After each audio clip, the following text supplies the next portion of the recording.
Ya, halo gengs, Assalamualaikum warahmatullahi wabarakatuh. Nah, sekarang kita akan ngomongin tentang production possibility frontier or production possibility curve. Nah, kalau misalkan kita ngomongin production possibility frontier atau PPF atau sebutan lainnya juga adalah PPC. Kalau kita ngomongin nih, kalau teman-teman udah belajar ISO Quant ya dengan video yang udah gue kasih sebelumnya, ISO Quant itu adalah itu ada dua input nih atau ada dua faktor produksi dengan menghasilkan kuantitas yang sama. Ini kebalikannya.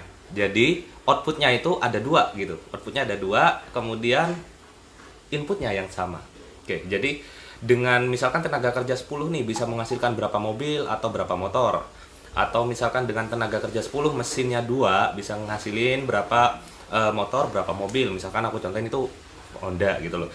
Dan kemudian juga ada soal, ini soalnya lumayan unik dan menjebak dan bingungin juga. Ini ada soal di OSN atau KSN ya. Kalau teman-teman bisa jawab soal-soal seperti ini, aku rasa untuk UTBK mah lewat, senam PTN mah lewat, kemudian apalagi tuh SIMAK UI ini 11-12 juga gitu loh. Dan soalnya adalah seperti ini, the purpose of a production possibility graph is to bla bla bla bla. Jadi tujuan dari PPC itu adalah apa sih gitu loh.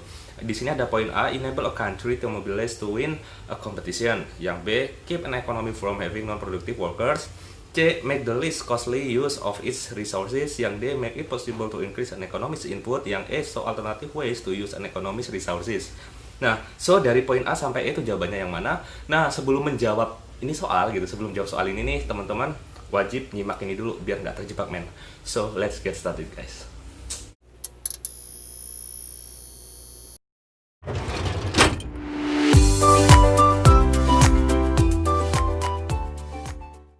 Oke guys, Assalamualaikum warahmatullahi wabarakatuh. Nah, sekarang kita ngomongin PPF atau PPC ya, yang mana PPF itu adalah Production Possibility Frontier.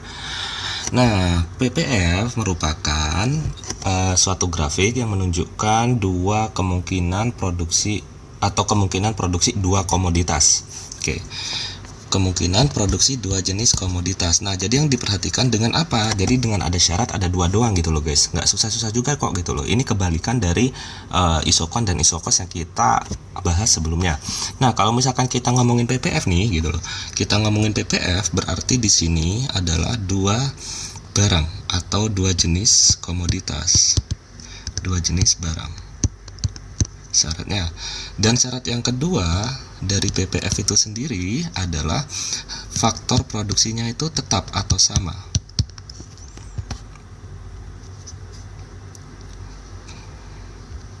Oke, faktor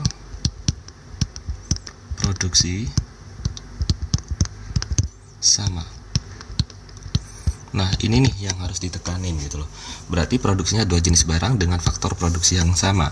Nah, faktor produksi yang sama misalkan ya, gua contohin di sini ada 10 orang tenaga kerja dan 2 mesin. Nah, jadi dari cerita ini guys gitu loh. Jadi dari cerita ini dengan 10 tenaga kerja dan 2 mesin, aku ceritain misalkan sebuah perusahaan Honda gitu. Honda, di mana Honda ini dia produksi mobil dan dia juga produksi motor. Oke. Honda produksi mobil dan produksi motor. Nah, dengan 10 tenaga kerja dan 2 mesin, kalau dimisalkan Honda dia memproduksi motor semua, berarti ada di titik ini. Misalkan dia produksi 30 motor. Berarti dia nggak bisa produksi mobil gitu loh, karena tenaga kerjanya cuma 10 dan mesinnya 2. Maka kalau Honda memproduksi semua motor, dia bisa hasilin 30 tapi 0 mobil. Nah, begitu juga sebaliknya guys gitu loh. Kalau misalkan Honda mau produksi mobil doang, itu cuma 20 mobil, motornya 0 gitu. Nah, gini juga sebaliknya. Tapi pada satu sisi Honda ingin produksi keduanya dengan ini 10 tenaga kerja dan 2 mesin. Nah, jadi kalau misalkan ingin produksi mobil, Honda harus mengurangi produksi motor.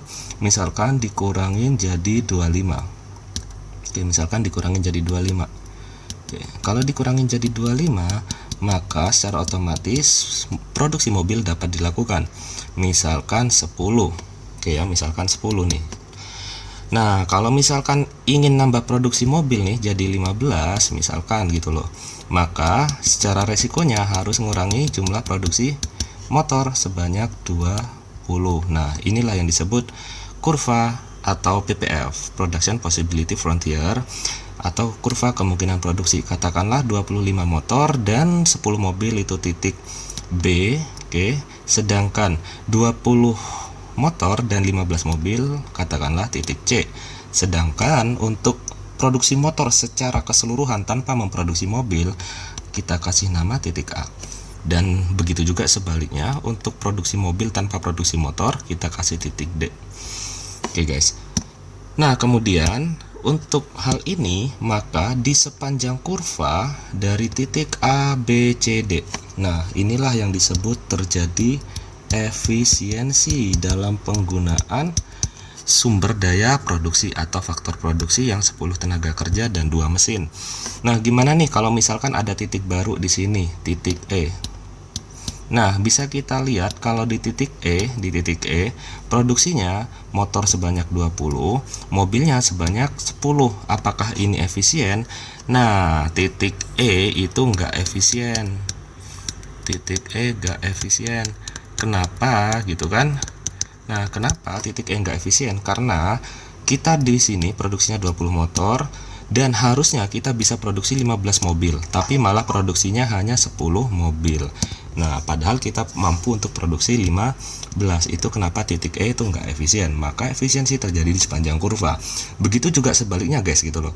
Misalkan kita kan mau produksi motor sebanyak 20. Tapi produksi mobil ingin ditingkatkan jadi 25. Misalkan di sini. Oke, misalkan di situ jadi 25, kita kasih titik F. Bisa terjadi nggak? Bisa, asal ada satu faktor, yakni faktor teknologi. Oke, ini dapat terjadi semua. So, like that untuk penjelasannya dari kurva PPF. Thank you, terima kasih, dan semoga paham semuanya. Oke, nah jadi setelah teman-teman udah paham ya bahwasanya PPF ya seperti itulah gitu loh. Nah, jadi dari apa yang udah kita diskusikan, apa yang udah kita bahas sebelumnya, jadi teman-teman udah bisa jawab ini nih tujuan dari PPF atau PPJ itu sendiri. Kalau misalkan yang A adalah memungkinkan suatu negara memobilisasi kemenangan dalam kompetisi di pasar. Kalau misalkan kita ngomongin kompetisi di pasar, itu kita ngomongin tentang gimana cara menciptakan output yang paling efisien. Bisa jadi yang poin A. Kemudian yang poin B adalah menjaga perekonomian dari pekerja yang non produktif atau orang-orang yang nggak kerja.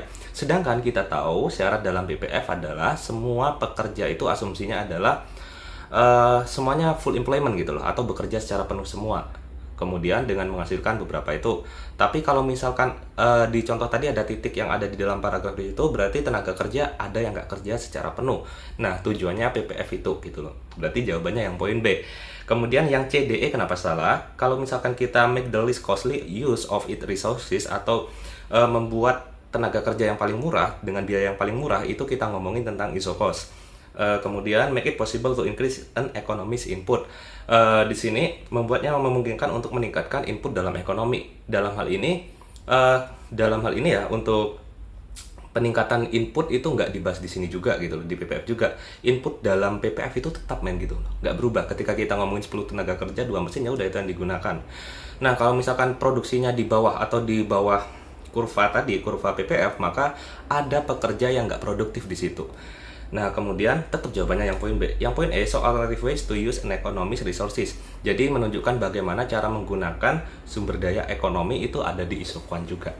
Jadi kalau misalkan kita produksinya 10, mau pakai tenaga kerja 10 atau mesin 2 atau mesinnya 3, tapi tenaga kerjanya berkurang, itu ada di poin E. Nah, so jawaban dari nomor 3 ini adalah tetap yang B.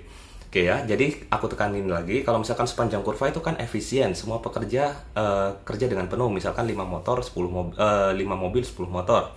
Nah, tapi ada yang produksi 5 mobil, cuman produksinya 8 motor, padahal harusnya ada 10 motor. Di situ kan ada pekerja yang non produktif di situ. Nah, jadi seperti itu jawaban untuk nomor 3. So, sampai jumpa lagi di video yang berikutnya. Assalamualaikum warahmatullahi wabarakatuh.